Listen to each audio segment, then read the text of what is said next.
Selamat datang kembali di channel Robinstar. Kali ini kita akan membahas tentang regresi logistik pada data cross section dengan menggunakan PSPP sebagai alternatif penggunaan SPSS ya.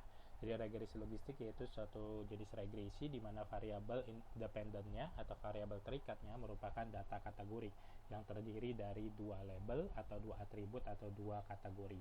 Ya, kategorinya bisa berupa data nominal atau data ordinal. Nah, misalkan saja kita ingin lihat bagaimana sih pengaruh antara kelahiran kembar dan jarak kelahiran dengan bagaimana berat atau resiko berat badan bayi. Berat badan bayinya kita bagi dua, yaitu berat badan bayi normal dan berat badan bayi lahir rendah atau BBRR yang sering dikaitkan dengan adanya tingkat resiko stunting. Ya, langsung saja kita ke datanya ya. Kita cari datanya, kita coba cari data regresi binary logistik ya. Nah, kita open, kita buka ya. Ini datanya, kelahiran, jarak kelahiran, dan status kelahiran. Ya, statusnya itu tadi berat bayinya normal atau BBRR ya. Nah, kita di dalam regresi logistik ya, kita tinggal analyze di sini regression, kemudian binary logistik. Kita masukkan dependennya, variabel terikatnya statusnya, sedangkan independennya yaitu kelahiran dan jarak kelahiran. Nah, kemudian tinggal kita okekan saja. Kita baca outputnya di sini. Kita lihat bahwa yang pertama kita baca adalah gimana ketepatan suatu model itu untuk memprediksi. Itu dilihat dengan classification table. Nah, dari sini dapat kita lihat bahwa model itu dapat memprediksi nanti sebesar 92,8%. Nah, sementara kalau kita lihat dari sisi bagaimana pengaruh antar variabel itu, misalkan kayak kelahiran di sini ya.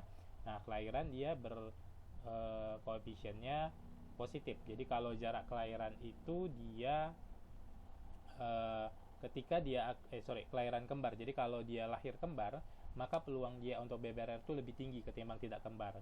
Sebaliknya kalau jarak kelahiran, kalau dia jarak kelahirannya itu lebih dari 2 tahun, dia maka peluang untuk dia berat badan lahirnya rendah itu lebih kecil ya. Ini dari segi koefisien, tapi dari segi signifikansi dapat kita lihat dari nilai signifikansi p-value-nya saja.